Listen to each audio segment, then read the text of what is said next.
Aluma Capital, celebrating a decade of trust, investing in your future. Dit is tyd vir volgende krantbesprekings en Andries Cornelissen sluit volgende by ons aan. Goeiemôre Andries. Môre Jennifer, so aan. Môre Andries. Andries, ons begin in die Midde-Ooste.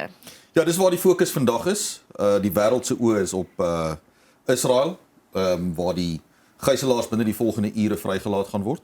Ons praat van die 20 lewendes en dan is daar nou nog die ander wat reeds oorlede is. Hulle praat van as al die lyke nie uitgelewer word nie, daar's 'n internasionale taakspan wat hulle dan gaan haal. Okay. Interessant, ja. Maar die alle oë is daar, die mense is besig om saam te drom in Tel Aviv en wat bekend staan as sogenaamd Gijslaarsplein. In groot afwagting vir die 20 lewendes wat uitgelewer word of oorhandig word aan die Rooi Kruis en dan gaan hulle terug Israel toe. Amerikaanse president Donald Trump is vandag op pad Israel toe. Hy het 'n vergadering met Netanyahu, hy gaan die Israeliese parlement toespreek en dan ook vergader met van die gijslaers se families. Daar's 'n banier op die strand van Tel Aviv wat spesifiek Trump bedank vir sy bydrae wat hy gelewer het om hierdie skietstilstand en hierdie oorhandiging te bewerkstellig. Hulle praat in die omgewing van dis 250 van Palestynë wat lewenslange tronkstraf uitdien wat ook vrygelaat gaan word en dan is daar nog 'n klomp. Die totaal kom uit hier by naby aan die 2000. Ja. Wat ook vrygelaat word as deel van hierdie proses. So na hierdie môre later is hulle op pad almal Egipte toe. Keir Starmer van die Verenigde Koninkryk is al daar, Macron, 20 wêreldleiers wat saamtrek in Egipte, spesifiek daar by die Rooi See by Sharm el-Sheikh en hulle vergader oor die toekoms van Gaza. Trump is ook op pad soontoe. So en daar gaan ook een of ander ondertekeningsseremonie daar plaasvind. So die basies is al die aandag is nou gefokus op hierdie proses en minstens is ons nou by die eerste fase lyk asof dit alles gaan gebeur soos wat dit moet. Hulp is besig om in te stroom in Gaza in so ja. Hopelik die begin van die einde. Hopelik is dit die goeie in die storie dat ons nog hierdie jaar op 'n vreedsame tipe van manier kan afsluit. Ja, ons sê dit was wel ook volgens berig dat daar gevegte uitgebreek het in Gaza tussen Hamas en een van die ander groepe in Gaza en dit ook oor die naweek mense storie dopgehou het gesê iets aan die gebeur in Gaza op hierdie stadium. Israel is wel nie betrokke in hierdie geveg nie, maar iets is betrokke want hulle gesê Hamas het teruggekeer, almal gewapen, almal geklee in hulle swart en daar was vroeg volgende berigte wat gaan uit daar het tussen twee die clans uitgebreek, gevegte ook op hierdie stadium. En weer eens mis die mense van Gaza, baie van hulle in daai area vlug en hulle huis ontruim. So mense voel ook vir dit en mense wonder dan ook oor die stabiliteit daarvan. Ons weet ook, Hamas het gesê, tussen Hamas en van die clans, Hamas het ook gesê, hulle gaan nie by die ondertekening wees, die een seremonie nie, hulle voel so mense wonder ook dan nou oor die stabiliteit van Gaza as hoe baie Hamas gewillig is om stabiliteit te bring in die area? Kyk, die ding is dat dit is ook eintlik in die hande van die Palestynë nou. Ja. Hulle moet nou vir Hamas uitsorteer. Onthou die een van die voorwaardes is dat Hamas kan nie deel wees van die regering van Gaza byvoorbeeld nie. Jy weet so dit is nou ook in die Palestynë se hande in 'n groot mate. Jy weet die res van die wêreld kan nie eintlik daai geveg veg nie. Ja. Jy weet Hamas is basies oorwin. Daar gaan nog altyd elemente wees van hulle. Veral nou dat jy nog boonop 250 wat lewenslange vonnisse uitgedien het. Jy weet gehardes wat onder in Israel onder hulle hande deurgeloop het in die tronke. Nou laat jy hierdie mense vry. Jy weet nie wat is daai tipe van situasie. So die Palestynë gaan self ook met ergens langs die pad opstaan en sê maar nee vir Hamas. Ja. Dis nie hoe ons die wêreld sien nie. Dis die enigste manier hoe jy van hulle gaan ontslae. En die Palestynse leier was ook deel van hierdie gesprekke en hy is ook deel van hierdie volgende gesprekke in Egipte. Ja, absoluut. Dan terug na eie bodem en onsekerheid rondom die dood van die 11-jarige seentjie van Springs wat in die kop geskiet is. Ja, hier is een van daai stories weer die kind is in pleegsorg, Waldo Verwy, en 11 jaar oud. Daar was een of ander voorval, dit is uitgebeeld as 'n huisroof en hy's in die kop geskiet en hy's later dood in die Charlotte Maxeke Hospitaal. Die probleem is dat die weergawe wat vertel word strook nie met mekaar nie. En daar's duidelik baie vrae. En 'n mens wil hê dat veral die polisie en ook die gemeenskap self dat hulle moet seker maak dat wie ook al verantwoordelik is vir hierdie kind se dood moet Ja. dat die geregtigheid vir hom moet seëvier. Ja. Jy weet. Ja, sommige mense begin die lewe met 'n agterstand en dan is dit ook nou nog boonop Ja, wat met jou gebeur. En hierdie is 'n situasie waar mense vra het oor die mense wat na hom moes omsien en wat hulle rol was in hierdie voorval. En ja. ja, want deel van die berig sê sy ma het met sy boetie gepraat ook maar dit is agter die aand en toe was die pleegouer besig om te slaap en hy was besig om met die hond buite te stap agter die aand en dit was die jong boetie se weergawe en toe sy geskiet. So dit is regtig twee heeltemal verskillende weergawe. Nee, dit is hierdie stadium is daar eintlik glad nie daar's soveel verskillende weergawes. Daar's ook gepraat van daar was geskiet op die gemeenskapspolisie forum se lede en maar soos ek sê dit is die polisie se werk Ja. om nou vas te stel wat presies hier gebeur het sodat dat hierdie kind kan dat wie ook al hom geskiet het aan die pen kan ry. Absoluut, Ja. definitief. Dan die stryd om Johannesburg vlam op. Ja, kyk, ons het nou al voorheen gepraat oor Helen Zille, die feit dat haar naam nou genoem word dat sy die DA se kandidaat is vir die burgemeester in Johannesburg. En dit het die ANC betreklik die spreekwoordelike hoenderhok geskit. En daar word gepraat dat die ANC sy proses wat hy gewoonlik volg met die aanwys van kandidaate wat nie voor die verkiesings is nie. Jy weet nie eintlik wie die burgemeester gaan wie voor jy stem nie, jy stem vir die ANC. Nou duidelik het hulle is nou baie in 'n benydenswaardige posisie want hulle weet Helen Zille, hier's nou 'n kandidaat, hier's 'n gesig, hier's iemand wat 'n geskiedenis het van die Wes-Kaap regeer as burgemeester, as premier, jy weet, so nou kan jy nie net maak asof die ANC en nou die probleem is dat in daai opsig soek jy eintlik iemand wat 'n bietjie van 'n beter beeld het as wat die ANC op sy eie het. Ja. Met ander woorde iemand, jy weet, dit is dieselfde soos wat in hierdie stadium sit nog steeds so dat Ramaphosa kry meer steun as wat die ANC kry. So jy soek nou eintlik iemand in Johannesburg wat die burgemeesterskandidaat kan wees wat meer stemme kan werf as net ANC ondersteuners. Herman Mashaba word ook natuurlik hy sien homself ook as 'n moontlike kandidaat as hulle nou nie 'n beter een kan kry nie. Ja, so minstens het iemand dan vir hom ook gestem as hy nou in 'n posisie opeindig. Want hy's nie die leier as 'n verkose leier nie. So Mashaba se naam word genoem. Hy het onder andere kwytgeraak dat Ndiwe Mazibuko het homself aangebied as die kandidaat vir Action SA en sy het dit ontken, maar in elk geval. So dit sal interessant wees as jy 'n interessante verkiesingsveld of sou wou sien, sou dit wees waar Mashaba die burgemeesterskandidaat is en Helen Zille. Ek dink ja, die res van die land gaan waarskynlik nie 'n saak maak in terme van die hoeveelheid opwinding wat dit gaan veroorsaak. Ek dink so hier's die ding, die feit dat die politici hopelik die erns raak sien van Johannesburg regryk, Ja. maak my bietjie opgewonde want ek dink ook ons het die geleentheid gehad om met Helen Zille te praat en sy het gesê wel dis so half die hartklop van die land as ons dit nie regryk nie, waar gaan ons begin die land regryk? Wat ons wil vra hoekom wil sy burgemeester word. So die feit dat daar soveel uit al die partye uit, kom ons sê die hoë name genoem word om ewe skielik regter, dis dalk bietjie goeie nuus want dalk besef hulle maar dis nou ook een plek, want praat hier van die platteland nie. So ek weet nie wie hulle kandidaat is op ander areas nie, maar die erns daarvan is my goeie nuus. Wel, die ding is ook jy moet ook onthou dit gaan 'n geweldige groot rol speel in die nasionale verkiesing wat weet hierdie is ons praat nou van die plaaslike, Ja. maar jy moet onthou sou sy nou die burgemeester word van Johannesburg en hulle kan betreklik suksesvol die stad omdraai. Jy weet is dit 'n reuse sprong vir die DA om te maak in terme van die volgende nasionale verkiesing. En die moontlike steun wat hulle kan kry daaruit. Andries, sou Helen Zille die burgemeester word? Hoe lank sal sy saam met premier Panyaza Lesufi moet werk? Dit mag dalk ook 'n baie interessante verhouding wees. Die ding is dat ja, ek dink Johannesburg se begroting is groter as Gauteng se, né? Jy weet in so dat weet Johannesburg is basies eintlik is Gauteng, weet ja die provinsiale regering is nou die provinsiale regering, maar in daardie opsig weet dis nie asof hulle die dienslewering in Johannesburg self werklik kan 'n impak op maak nie. Dit gaan filosofie net so 'n groot probleem wees want dit verwyder sy party se mag in die stad. Ja, maar mens kan nie jouself help om te dink hoe dit kan wees nie, nê? Ja. Die visie is groter as die vrees vir my op hierdie stadium. Hoopelik kom dit op goeie goed uit. Dan New York of nie?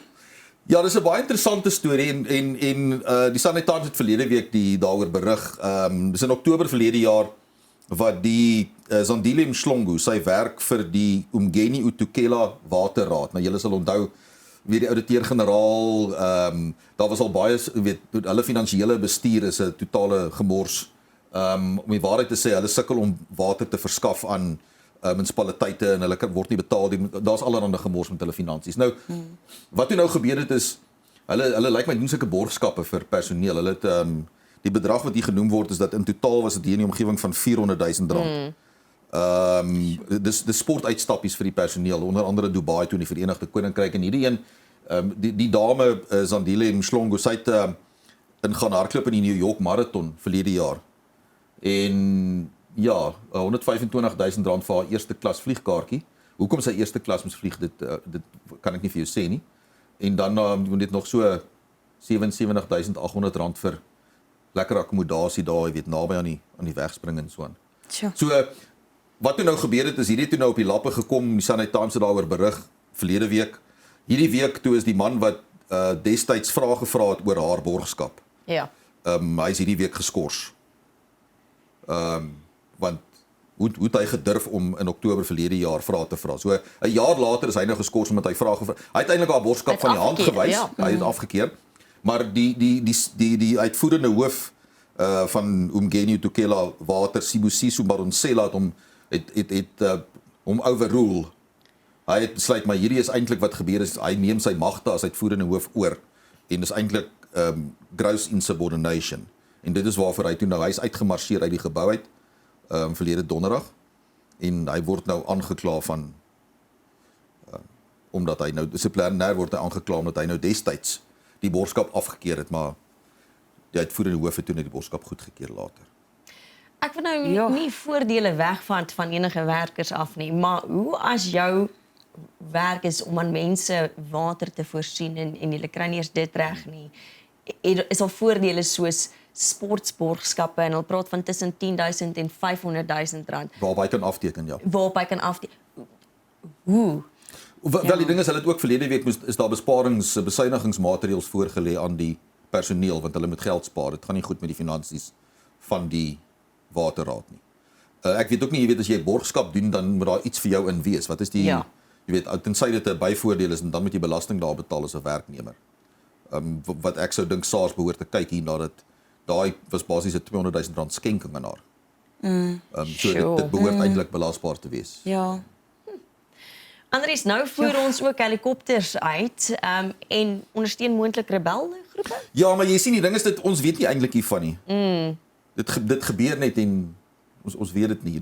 Dis mense wat net skelm is en ons nasionale intelligensie, militêre intelligensie, misdaadintelligensie, niemand weet enigiets nie. Minister van Vervoer, buitelandse sake, niemands bewus nie. Nee, hierdie is totaal, weet hulle, dis mense wat hulle naam moet uitveerskryf. Gazelle helikopters, helder kleurige helikopters en die interessante ding daarvan is hulle is op sosiale media was daar video's gewees van waar hulle vlieg in Benghazi. Nou hulle is uitgevoer na die man toe wat basies by Gaddafi oorgeneem het, generaal Khalifa Haftar. Klink soos iets uit Staalburger uit. Maar so die vliegtuie is ek dink hy het op die oomblik meer helikopters as wat ons in Suid-Afrikaanse lugmag het. Maar ja, veral werkendes. Ja, so wat die probleem is dit word gesê dat hulle gaan eintlik Jordanië toe.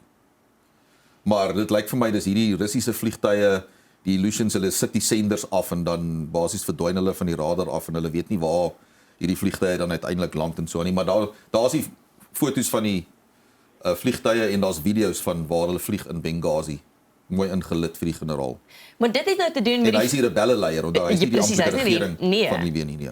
Maar dit het ook te doen met die vliegtuig wat in Appington geland het verlede week. Ja, dit was ook helikopters en dis alles dieselfde storie. Ja. Waarvan ons ministers ook nie regtig bewus is nie. Nee, maar hulle papierwerk was in orde. Die wat op Appington, ja. Okay. Dis interessant. Dis ook weer eens van daai goed van waar die senders, hulle daar's Russiese vliegtuie wat op 'n swartlys is wat eintlik nie toegelaat moet word. Ja. Ek sien ergens het ek 'n verskoning gesien dat maar ons is deel van BRICS, so dit geld nie eintlik, ek weet nie, maar ons het die ding is wat jy jouself moet afvra is, jy weet, gebeur hierdie goed sonder dat nasionale intelligensie of militêre intelligensie of misdaadintelligensie. Is daar ergens intelligensie? Ja, is dit Ek weet, dis 'n goedgekeur? Is moeilike die vraag regte met die prosesse staatsdiens, maar- gevolg en wat nou van gaan dit nou vervang word by ons? Waarvoor gaan dit gebruik Nee, word? dit daar? behoort nie. Kyk, dis nie 'n staatsvliegtuie nie. Dit behoort nie aan die staat nie. Nee. Dit is private eienaars en Ja. dit word uitgevoer. So die probleem is dat daar word sanksies oortree en allerlei sulke tipe. Jy kan nie aan rebelle. Onthou Suid-Afrika was al in die verlede was daar Suid-Afrikaners wat in die moeilikheid was Ja. in 2021 wat op die VN se sanksielys was as gevolg van ook hierdie helikopters wat uitgevoer is. Daar was ook streng vroeër gepraat oor Suid-Afrikaners kan nie by die Oekraïense weermag aansluit nie want Ja. dis teen die reëls. So ek kan ook dan in daai selfde lyn en ek's nie regkenner nie. Selfde lyn kan ek ook nie dink hoe ons aan rebelle groepe helikopters kan uitvoer nie. Nie amptelik sal- nie, Nee, nie amptelik nie. Dit sal Ja. dieselfde probleem dan veroorsaak. Ja. Nee, dis nie amptelik nie, maar jy moet ook onthou dis dieselfde van ons weet ek kan nie onthou presies waar daai proses is nie, maar daar's ook lede van die Israeliese weermag byvoorbeeld wat Suid-Afrikaners is wat daar's drukgroepe in Suid-Afrika wat wil hê hulle moet aangekla word, ja. Ja. Sjoe. Dan 'n ander aanklagte is op Gayton McKenzie wat aangekla word daarvan dat hy kunsfondse gebruik het om die Patriotic Alliance te befonds. Ja, hulle noem dit die Mzansi Golden Economy Fund. Juis verlede week was daar was 'n geleentheid geweest, was dit in Dubai, ek kan nou nie onthou waar nie. Maar daar word gepraat van dat dis mense wat openlik betrokke is by Ja. die Patriotic Alliance.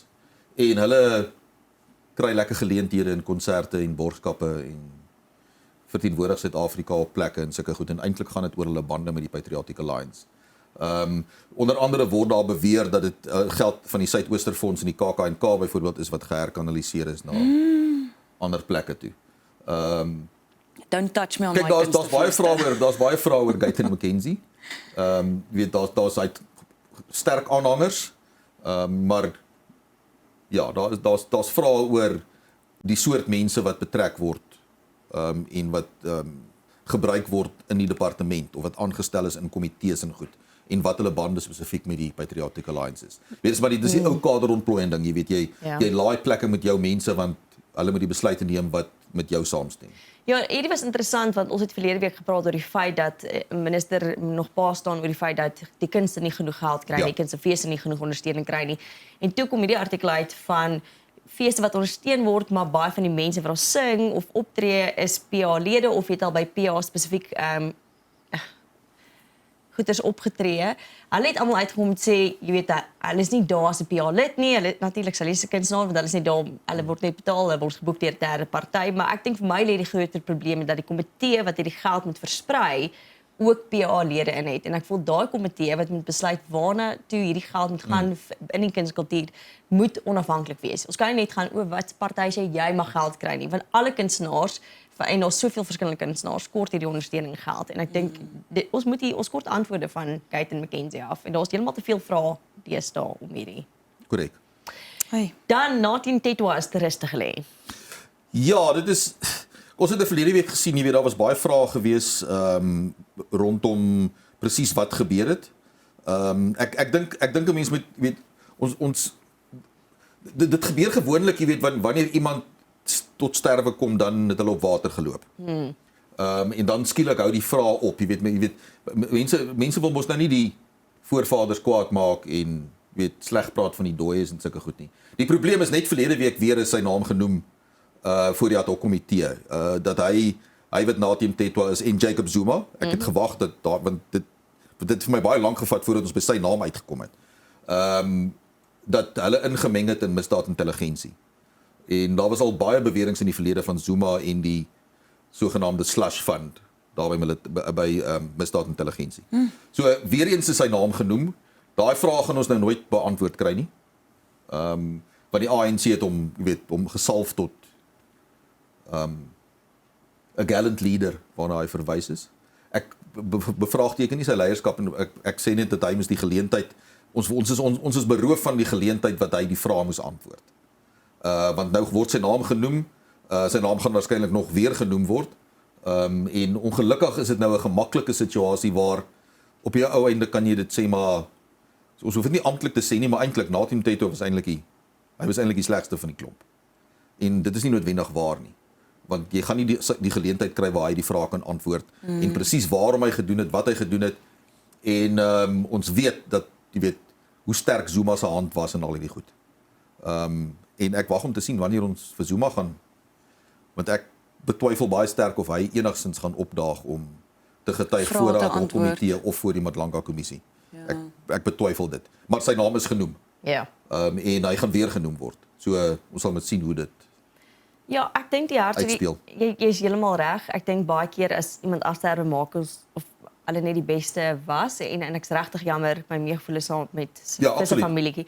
Maar ons moet ook praat oor die feit dat sy naam genoem is, dat daar 'n muur gebou is om sy huis met geld wat hy nie self betaal het nie, wat van iewers afkom. Selfs met David Mabuza destyds. Daar's te veel vrae ook en ons moet ook praat oor die foute wat gemaak is en die antwoorde, want duisende Suid-Afrikaners het ook onder van jou keuses gelei en jy is heeltemal reg, ons sal dalk nooit hierdie antwoorde nou kry nie. En daar is baie vrae ongelukkig na sy afsterwe wat mense graag vir hom sou wou vra. ja. Ja, en dan sal my seker ook vir die Limpopo speaker wil vra waar sy die 3 miljoen rand se kar in haar motorhuis gekry Ja, maar jy het sien, wat ons het hem net- stof opgehaar. Maar jy sien ons het net nou gesien van die jy weet die borgskappe vir iemand om nou te gaan hardloop in die New York Marathon wat niks met waterraad of enigiets uit te doen het nie. Maar hierdie is nou die speaker van Limpopo. Dis nie eens die premier nie, dis die speaker. Makoma Makurupetje. Ja, 5 maande gelede het hulle 3 miljoen rand gespandeer aan die voertuig wat daar staan.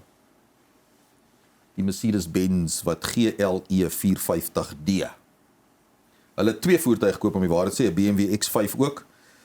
Die totale koste, die geld wat spandeer is, was 6 miljoen. Ja. Eintlik is hulle net geregtig op 1.1 miljoen. Maar ons hou ons daarvan, ons kan geldjie spandeer. Jy weet, mense ly honger, mense het nie krag en water nie. Daar's jy kan nie eens meeste paaie ry met daai voertuie nie want daar is nie paaie nie, maar in elk geval. So hulle nou staan hierdie kar staan nou daar geparkeer en stof vergaar want daar's nou onder andere 'n amptenaar geskort want daar's altyd een of ander amptenaar wat self besluit maar ek gaan 'n 3 miljoen rand kar koop. Jy weet, uit die bloute uit daag iemand een oggend by die werk op 'n amptenaar en besluit ek koop vandag 'n Mercedes-Benz van 3 miljoen. Ek verdien dit. En dan na die tyd dan moet iemand hom nou in die bek ruk en vir hom sê maar jy amptenaar, hoekom het jy dit op jou eie gedoen? Ja, so daar's geen politikus betrokke nie. Die amptenaar is geskort, daar is 'n ondersoek aan die gang.